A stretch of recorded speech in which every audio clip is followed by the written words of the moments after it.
Hello ட்ரில்சரி friends. இன்னைக்கு பார்த்தீங்கன்னா இந்த படத்தோட ரிவ்யூவோட வந்திருக்குன்னா நேற்று ரிலீஸ் ஆகி மக்கள் மத்தியில் நல்ல வரவேற்பப்பட்டிருக்கிற படம் விடுதலை 2. அந்த படத்தோட ரிவ்யூ தான்.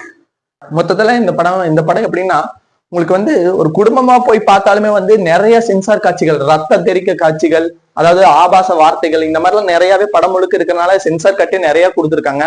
அதாவது இந்த படத்தை எப்படின்னா, நம்ம வெற்றிமாறன் படம்னாலே நம்ம மக்களுக்கு எல்லாத்துக்குமே தெரியும், இவர் வந்து ஃபுல்லா ராவா தான் எடுத்திருப்பாரு. அதாவது இயற்கைக்கு மாறாத காட்சிகள் எப்படி இருக்கும் அந்த மாதிரி தான் எடுத்திருப்பாரு எல்லாத்துக்கும் தெரியும். அந்த மாதிரி இந்த படத்துலயும் அந்த மாதிரி வசனங்களும் சரி, காட்சி அமைப்புகளும் சரி, ரத்தம் தெரிக்க காட்சிகள்லாம் இருக்கறனால வந்து நீங்க வந்து குழந்தைகளை கூட்டிட்டு எல்லாம் போய் பார்க்க, அதாவது போய் பார்க்கலாம். இருந்தாலும் பெரியவங்களோட சேர்ந்து குழந்தையும் போய் பாக்குறப்பதான் நல்லா இருக்கு இந்த மாதிரி படம். அப்புறம் மேலும் என்ன சொல்ல போகணும்னா, இந்த படத்தை பத்தி, இந்த படத்துல கிளைமேக்ஸ் காட்சியில வந்து உண்மையாலுமே நான் பாராட்டி ஆகணும். ஏன்னா வந்து சூரி சார் வந்து கடைசியில விளக்கிட்டு போவார், அதாவது குமரேசன் கேரக்டர்.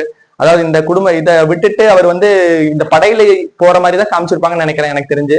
அதாவது போலீஸ் வாழ்க்கையை விட்டுட்டு அவர் இறங்கி மலையை விட்டு கீழே போவாரு. அதெல்லாம் அந்த சீன் நான் ஸ்பாய்லரா போயிடும். இருந்தாலும் அந்த சீன் எனக்கு சொல்லி முடிக்கிறப்ப பாத்தீங்கன்னா சூப்பரா இருக்கும். ஏன்னா வந்து இத்தனை நாள் போலீஸுக்கே இல்லாம இப்ப அவருக்கே மனசு உறுத்தி அந்த போலீஸ் துறையை நமக்கு வேணான்னு விட்டுட்டு போற மாதிரி அமைச்சிருப்பாங்க. அது உண்மையால காட்சி அமைப்பு பிரமாதமா இருக்கும். மொத்தத்துல இந்த விடுதலை 2 வந்து, அதாவது விடுதலை பாகம் 1ல ஒரு 75% பூர்த்தி பண்ணிருக்கு. இந்த படத்தோட கதைக்களம் எப்படின்னு பாத்தீங்கன்னா, அந்த பெருமாள் வாத்தியார் வந்து எப்படி இருக்காரு, அவரோட ஆரம்ப கால போராட்ட வாழ்க்கை எப்படி ஆரம்பிக்குதுன்னு பாத்தீங்கன்னா, அவர் வந்து பள்ளியில வந்து இதா இருக்காரு. பள்ளியில வந்து வாத்தியாரா இருக்கிறப்ப வந்து ஆரம்பத்திலேயே பாத்தீங்கன்னா கென்கருணாஸ் வந்து ஒரு சீன்ல கேட்பாரு, நாங்க பள்ளிக்கு உள்ள வரல, நீங்க வாங்கடான்னு இவர் கூப்பிடுவாரு. கென்கருணாஸ் இருந்துட்டு, இந்த மாதிரி தாழ்த்தப்பட்ட மக்களை எல்லாம் நீங்க அவங்க கூட உட்கார்ந்து வச்சு படிக்க வைப்பீங்களா அப்படின்னு கேட்பாரு. இவரு யாரு, கென்கருணாஸ். அந்த மாதிரி நான் இப்ப கல்யாணம் பண்ணி புள்ள பெற்று கொடுக்குறேன், அதுக்கப்புறம் அவங்க வரப்பவாது இந்த சூழ்நிலை வந்து மாறுமான்னு பாக்கலாம், அந்த மாதிரி சொல்றப்பவே வந்து அவரோட போராட்டம் ஆரம்பிக்குது. அப்ப ஏற்பட்ட தருணத்துல பாத்தீங்கன்னா, அவரோட கண்கர்ணாஸ் கட்டிக்க போற பொண்ணை இன்னொருத்தங்க ஆதிக்க சாதியின வகுப்புனை சேர்ந்தவங்க வந்து தவறா அடைய முற்படும் போது இவரு கோவப்பட்டு வெகுதெழுந்து அப்பவே வந்து ஆரம்பத்திலேயே பாத்தீங்கன்னா அந்த பையனுக்கு வந்து இவர் தஞ்சம் கொடுப்பாரு. யாரு, கென்கருணாஸுக்கு விஜய் சேதுபதி சார். அதுக்கப்புறம் தாங்க வந்து ஆதிக்க சாதியினரால இவர் முதல் முறையா பாதிக்கப்படுறாரு. இப்படி ஆரம்பிக்கிறது படத்தோட கதைக்கலாம். இப்படி பாத்தீங்கன்னா ஆரம்பத்துல இருந்தே வந்து அந்த படத்துல வந்து கம்யூனிசத்தை எவ்வளவு அழகா கன்வே பண்ண முடியுமோ அவ்வளவு அழகா கன்வே பண்ணிருக்காங்க. அதாவது ஆரம்பத்திலேயே விவசாய புரட்சி, தொழிலாளர் புரட்சி, விவசாயத்து நேரத்துக்கேற்ற ஊதியம், அப்புறம் வந்து இத்தனை கரும்புக்கு கூலி கேட்கிற மாதிரி, இவ்வளவு நேரம் வேலை செஞ்சா இவ்வளவு நேரம் பணம், இதுக்கு 10 பைசா இல்ல இவங்களுக்கு 35 பைசா வச்சு வாங்கணும், பணம் வாங்கணும். இந்த மாதிரி எல்லாம் வந்து மக்களுக்கு வந்து கம்யூனிச விழிப்புணர்வை வந்து இந்த படம் முழுக்காவே பேசியிருக்காங்க. ஏன்னா வந்து உங்களுக்கு வந்து அந்த காலத்துல எல்லாம் வந்து மக்களோட அடித்தட்டு மக்களோட வாழ்வாதாரத்தை வந்து பேசுறதுக்கு ஒரே ஒரு கட்சி தான் இருந்தது, கம்யூனிசம் தான். அதை வந்து இந்த படத்துல வந்து முழுகவே படம் முழுக்க நெடுக விவரிச்சிருக்காங்க. படத்திலேயே பாத்தீங்கன்னா தெரியும், நீங்க வந்து படத்துல வந்து முக்கியமான ரோல்ல பண்ணிருக்கிற யாரு, கிஷோர் சார் வந்து கேங்கிற இதுல இருப்பாரு. அவர் பாத்தீங்கன்னா படம் ஃபுல்லாவே கம்யூனிஸ்ட் சித்தாந்தத்துல படம் ஃபுல்லா தூவி இருப்பாரு. அதுதான் விஜய் சேதுபதிக்கு ஒரு குருவா வருவாரு, ஆசானா வருவாரு. அதாவது விஜய் சேதுபதிய அந்த ஒரு ஸ்கூல் வாத்தியார்ல இருந்து அடுத்த கட்ட போராட்டத்துக்கு தயாராகிற வரைக்கும் அவ்வளவு அழகா பெர்ஃபார்ம் பண்ணி கொடுத்திருப்பாரு. உண்மையாலுமே பார்த்தா உண்மையா நம்ம தமிழ் நாட்டுல இருந்த கம்யூனிஸ்ட் போராளிகள் மாதிரியே நேர்ல பார்த்த மாதிரியே அவர் கிஷோர் சார் நடிச்சிருப்பாரு. அதுக்கப்புறம் பாத்தீங்கன்னா இந்த படத்துல வந்து மஞ்சு வாரியர் மேம், அவரும் அப்படி கம்யூனிஸ்ட் தோழரா தான் அறிமுகமாகறாங்க.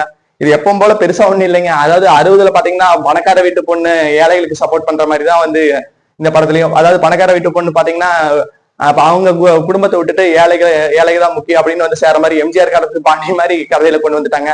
ஆனா படத்துல கொடுத்த ஒர்க் அந்த அம்மா நல்லா பண்ணி கொடுத்துருக்காங்க. இருந்தாலும் அந்த படத்துக்கு வந்து அவங்க வந்து இம்பார்ட்டன்டான்னு கேட்டா என்ன பொறுத்த அளவுக்கு தேவையில்லை. அந்த காதல் காட்சிகளே எனக்கு தேவை. அதாவது செகண்ட் ஹாஃப்ல பாத்தீங்கன்னா, அதாவது கல்யாணமான பிறகு புரட்சியாளர் வாழ்க்கையில இவ்வளவு ஈஸியா லைஃப்லாம் இருக்குமான்னு காமிச்ச விதங்கள் தான் கொஞ்சம் நெருடலா இருந்தது. மற்றபடி பாத்தீங்கன்னா வந்து இந்த படத்துல வந்து தலைமை செயலாளரா நடிச்ச ராஜீவ் மேனன் சார் பக்காவா பண்ணியிருப்பாரு. அதாவது அந்த காலத்துல எப்படி ஒரு தலைமை செயலாளர் முடிவு எடுக்கணுமோ, அதாவது அதிகார மையத்தோட இருக்கிற ஆள் எப்படி முடிவு எடுக்கணுமோ அவ்வளவு பக்காவா பண்ணியிருப்பாரு. அப்புறம் பாத்தீங்கன்னா நம்ம சேத்தன் சார் பத்தி சொல்லணும்னு அவசியமே கிடையாது. அவ்வளவு அழகான பெர்ஃபார்மன்ஸ். ஒரு போலீஸ் அதிகாரியா எந்தெந்த இடத்துல வந்து ஒரு கை ஒரு இடுக்கு பிடிக்கணுமோ அந்த அளவுக்கு வந்து அவரோட இது இருக்கும். அவரை பார்த்தாலே ஒரு சில நேரம் எப்படா போட்டு தள்ளுவீங்க அந்த மாதிரி ஒரு இதை கொண்டு வந்திருப்பாரு.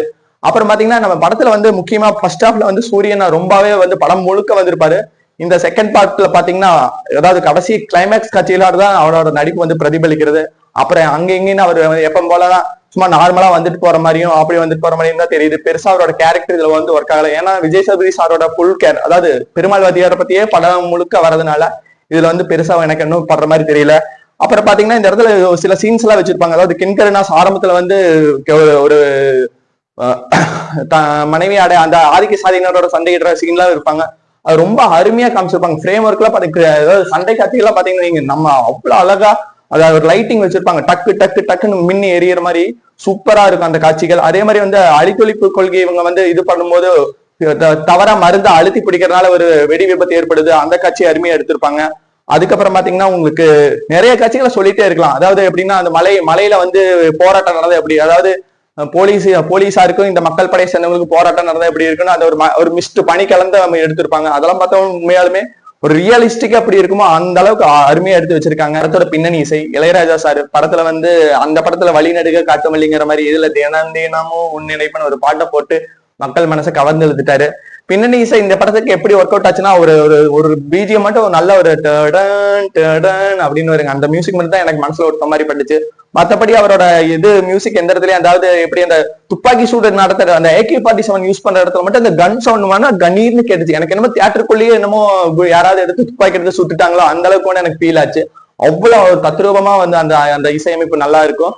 மத்தபடி அவர் பிஜிஎம் இல்ல எலவேஷனோ ஏதோ இல்ல, நார்மலா இப்படி ஒரு ட்ராக் ஒரு டிராமா எப்படி போகும் அந்த மாதிரி இதுலதான் மியூசிக் கொடுத்திருக்காரு. படத்துல உன்னையும் பாராட்ட வேண்டியது கலை இயக்குனரை கண்டிப்பா பாராட்டியே ஆகணும். 1950ல இருந்து ஒரு 70 காலகட்டத்துக்குள்ள எல்லாம் எப்படி மக்கள் இருப்பாங்க, அவங்களோட செட் வீடு எப்படி இருக்கும், வாழ்க்கை முறை எப்படி இருக்கும், அந்த மாதிரி அழகா காமிச்சிருக்காங்க செட்டு போட்டு. அதெல்லாம் உண்மையால பாராட்டியே ஆகணும். அப்புறம் வந்து படத்தொகுப்பு படத்துக்கு தேவையான இடத்துல இருந்து கட்டலாம் கரெக்டா தான் போட்டிருக்காரு. இருந்தாலும் படத்தோட திரைக்கதை வந்து செகண்ட் பார்ட்ல இருந்து கொஞ்சம் வந்து தொய்வடைகிறதுனால வந்து எடிட்டிங் குறை சொல்ல முடியாது. டைரக்டர் தான் கரெக்டா சூஸ் பண்ணிருக்கணும். ஏன்னா வெற்றிமாறன் சார் வந்து எப்பவுமே எல்லா படத்தையும் சிறந்த கைவண்ணத்தோட தான் கொடுப்பாரு.